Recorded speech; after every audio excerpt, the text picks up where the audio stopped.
मेरे दिल के टुकड़े कर दिए हैं। कौन सी बातें बगुला भाई, हमें भी बताइए। कुछ लोग कह रहे थे कि वे इस तालाब को मिट्टी से भर देंगे, वे यहाँ खेती करेंगे। सोचो भाई, अगर पानी नहीं रहेगा तो तुम सब कैसे रहोगे? मेरा क्या है, मैं तो दूसरा ठिकाना ढूंढ लूंगा, पर तुम सब मर जाओगे और यही सोचकर मेरी आत्मा रो रही है। ये तो बहुत बड़ी समस्या है। सही कहा, पर मेरी बात तो यहाँ कोई मानता ही नहीं, शायद मेरे पिछले कर्मों के कारण। पर तुम्हारी बात जरूर मानेंगे, उन्हें बचा लो। बगुले की बात सुनकर केकड़ा डर गया और बिना देर किए पानी में रहने वाली सभी मछलियों और मेंढकों को बुला लाया। मित्रों, संकट बड़ा है।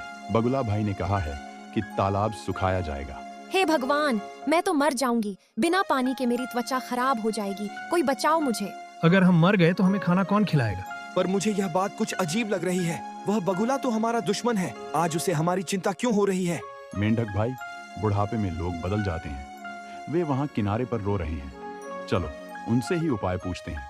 केकड़े की बात सुनकर सभी डर गए थे। सबने मिलकर फैसला किया कि जिसने समस्या बताई है वही समाधान भी देगा। इसलिए सब मिलकर बगुले के पास तालाब के किनारे गए, जहां बगुला लालची आंखों से उन्हें देख रहा था। बगुला भाई, आप ही हमारे रक्षक हैं, कृपया हमें बचाइए।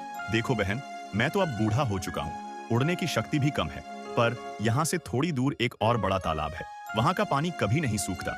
अगर तुम लोग कहो तो मैं तुम सबको बारी बारी वहाँ पहुँचा सकता हूँ। वाह, नया घर, क्या वहाँ खाना मिलेगा? हाँ बेटा, वहाँ बहुत खाना है। तो क्या तुम सब तैयार हो? हम तैयार हैं। हम तैयार हैं। बगुले की बात सुनकर सबकी जान में जान आई। सब नए तालाब में जाने को तैयार हो गए। सब इतने डरे हुए थे कि जल्दी से जल्दी इस तालाब को छोड़कर अपने नए घर जाना चाहते थे। पहले मैं जाऊंगी, मैं नाजुक हूँ। नहीं, पहले मैं जाऊंगा ये देखने के लिए कि जगह कैसी है। शांत शांत हो जाइए, सबका नंबर आएगा। आज मैं चमेली और गोलू को ले जाऊंगा। आओ मेरे मुंह में बैठ जाओ।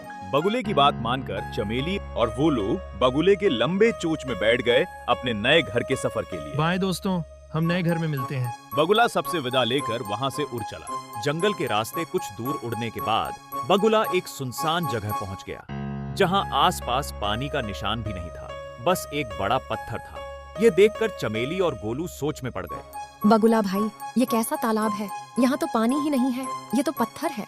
हा, यह पेट पूजा तालाब है, यहाँ पानी नहीं, सिर्फ मेरा भोजन होता है। क्या धोखा!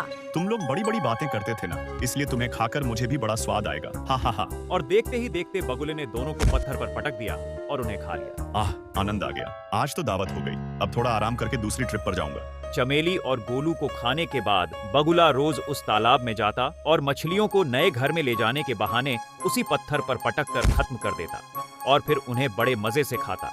कुछ दिनों बाद वह फिर उसी पुराने तालाब में अपने नए शिकार के लिए पहुंच गया। अच्छा भोजन मिलने से आज वो थोड़ा